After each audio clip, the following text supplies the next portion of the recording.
Sir সময় আসলে কোনো কিছু হয় না। আমার হওয়ার কথা ছিল 11ই ডিসেম্বর, আমি হয়েছি 14ই ডিসেম্বর। 12ই ডিসেম্বর যখন আমি হচ্ছিলাম না, আমার বাপ তো বলছে হবে না, হয়েছি। আমার নিজের বড় ভাই, তার হওয়ার কথা ছিল 10 মাসের 2 মাস আগে হয়েছে। কিছু না, আমার মা প্রেগনেন্ট ছিল, বাড়িতে ডাকাত পরে আমার মানে চাকু ধরে বসে, যা আছে তাড়াতাড়ি বাইক কর। আমার মা বাইরে বাইক করে দিচ্ছে। আচ্ছা, আশেপাশে আমাদের ডিজি স্যার নাই তো? আমাদের ডিজি স্যার নাই, শিল্পকলার স্যার আমাদের ইয়ে স্যার, ডিজি স্যার নাই স্যার। কোথায় গেছে? বান্দরবান গেছে। কেবল আসছে একটা শিল্পকলায়, উনি থাকলো, উনি বান্দরবান চলে গেছে, রাঙামাটি, খাগড়াছড়ি এইসব এলাকায়। এটা কি হানিমুন পিরিয়ড চলতেছে নাকি? আমাদের বর্তমান যে সরকার, ওনারাও কেবল আসছে, এসে হানিমুন পিরিয়ড চলছে। হানিমুন পিরিয়ড মানে তো বোঝেন, হানিমুন পিরিয়ড মানে কি? খুব আনন্দ মজা।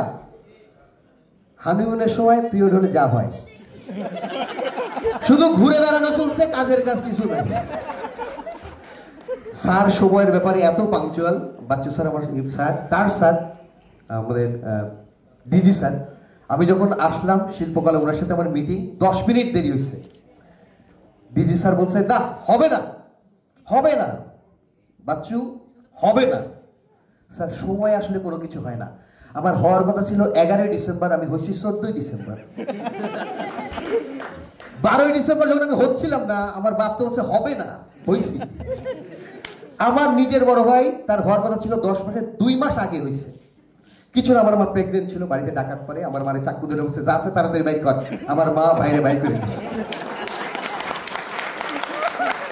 সময়ে কিছু হয় না, হয় কি? সময় কিছু হয় না। ওকে, যাও, আমরা নৌকা নিয়ে কথা বলছিলাম যে নৌকা ডুববে। কেউ জানতেন নৌকা ডুববে? কে জানতেন না? নাকি? আচ্ছা, এই জন্য ভরসা। নৌকার প্রতি সবচেয়ে বেশি ভালোবাসা কারা দেখিয়েছে? কারা? ওই দুইজন, আনিসুল হক আর ওই আমাদের দরবেশ বাবা। সবাই পালাইছে বর্ডার দিয়ে, বাস দিয়ে।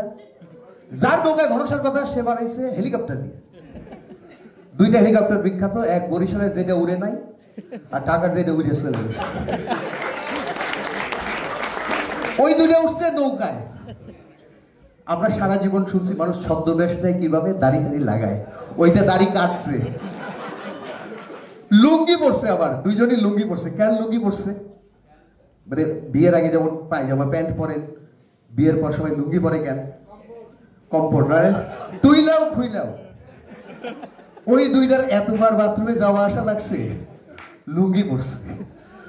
আরেকজনের একটু বলি, আমাদের পলকে পলকে, আমাদের এলাকার, সেইটারে ধরছে, ধরে সে আবার জানে যে হাসপাতালে মেডিকেল লিভ নেওয়া যায়, সেখানে কমফোর্ট থাকা যায়।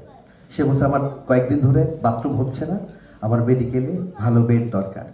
ডাক্তার বলছে সত্যি করে বলেন, হচ্ছে না, বাথরুম হচ্ছে না নাকি নিজে থেকে বন্ধ করে দিচ্ছে? ওকে, শিল্পকলায় এসছি। আমাদের শিল্পকলায় যে আমাদের পারমিশন দিয়েছে আমাদের স্যার, একটা জোরে হাত তালি জামিল স্যারের জন্য। জামিল স্যারের আর্মি রুলস চলে, আপনারা জানেন ঢাকা বিশ্ববিদ্যালয়ের আর্মি রুলস চলে। এখন স্যার, আচ্ছা জামিল স্যার কি উনি বুদ্ধি করে আর্মিদের এখানে নিয়ে আসছে নাকি না আর্মিটা এমনি আসছে? আরে ওকে, আর্মি আশেপাশে আছে। আমি একটু বলতে চাই, আর্মি, র্যাব বলেন, পুলিশ বলেন, কাউকে আমি ভয় পাই না। সো তাদের দিয়ে ফান করো। আপনারা ভয় পান? আর্মি বলেন, র্যাব বলেন, আনসার, আর্মি, র্যাব, পুলিশ, কাউরে ভয় পাবেন না। জীবনে ভয় যদি পাইতে হয় কারে পাবেন? আনসার রে। কারণ এইটা যারে গুলি করে তার পাশের তারে লাগে। স্যার এদের ট্রেনিং হয় না। অদ্ভুত ভাবে নাম দিছে কি আনসার। এই নাম কেন? প্রয়োজনের সময় আনে ছেড়ে দেয়, আনসার। নাম যদি বলেন, আমাদের ডিজি স্যার ভাবলো যে শিল্পকলায় পরিবর্তন আনবো, কি প্রথমে নাম পরিবর্তন করো। নাম পরিবর্তন চলবে। নাম, যে নামের একটা সার্থকতা আছে সেটা বুঝলেন।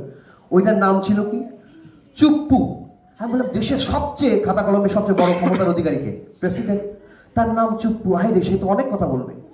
5 আগস্টের পর শেষ পর্যন্ত নামের সার্থকতা ফিরে আসছে, সে এখন চুপ্পু। তার নামের সার্থকতা এইবার আসছে, কেমনে আসছে এইখানে আমি একটু বলতে চাই। দুষ্টু সিনেমায় অভিনয় করার ইচ্ছা কার কার ছিল? এখানে কারো ছিল? যে ওই হয় না, আমরা এটা দেখছি, দুষ্টু সিনেমায় অভিনয় করার কারো ইচ্ছা ছিল? এখানে আছে কারো? সত্যি বলেন, আছে অনেকে? কে কারো ছিল? 2-1 জন?